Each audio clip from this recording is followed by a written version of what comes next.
Inside UCL captured something essential about Harry Kane moments after Wednesday night's UEFA Champions League match between Bayern and Leverkusen had concluded. He has cold blood, and in this kind of game he is always there. Kane had just scored 2 goals to help Bayern claim a 3-0 lead at the halfway stage of this all-German round of 16 tie.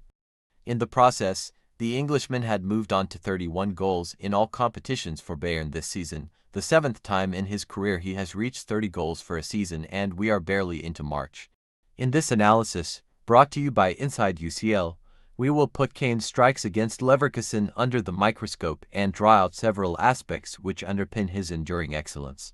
Helping with the build-up, the first point to make about Kane's 9th-minute opening goal concerns his role in its conception. As seen in this clip, he secures the ball in midfield before switching the play with his crossfield pass to Michael Olise on Bayern's right wing. He almost never loses the ball. Even if he's surrounded by opponents, he can still keep possession. Kane has long thrived when dropping off between the lines, holding the ball up and feeding runners. Kane himself discussed playing more as a number 10 after Bayern's Champions League victory over Manchester United early last season. When you have a false 9 and the wingers are high, they can run in behind if the center-back is following the striker. And then applying the killer touch, to focus on the actual goal. This was all about the killer instinct of a great striker. He smells the cross and gets ahead of Nordi Mukiel. This clip shows us Kane's anticipation, movement and then execution as he connects brilliantly with the cross and directs his header into the far corner. Speaking to TNT Sports, the player of the match himself offered the following verdict: "I am always telling Mike Olise to put the ball in the box, and it doesn't matter where I am. I will try to find it and catch the flight. He put a nice ball in a good area and I still had a lot to do. I still had to attack it at full pace. To see it go in early in the game was a nice moment."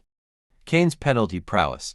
This was Bayern's first victory over Xabi Alonso's Leverkusen in 7 attempts, and the winning margin became all the more commanding thanks to Kane's second goal, struck from the penalty spot after 75 minutes. For the 31-year-old, it was his 30th successful spot kick in a row for club and country. Since joining Bayern, he has taken 21 and scored 21, including 7 in the Champions League. The technique he employed against goalkeeper Matej Kovar, pausing his run-up before shooting, recalled 2 of his hat-trick of spot kicks against GNK Dynamo on matchday 1. "Sometimes I now wait for the goalkeeper to take a step because then it becomes harder for him to make a save," Kane said after that 9 goals to win. "Look at how he's waiting and seeing what is happening with the keeper. When he is so close to the ball, he stops."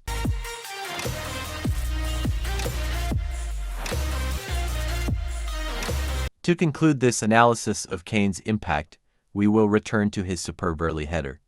Instead of waiting for the ball, he anticipates and tries to reach it ahead of the defender.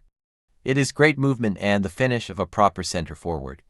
For coaches working with young players, the following 3 elements are worth highlighting: anticipation, movement, finishing.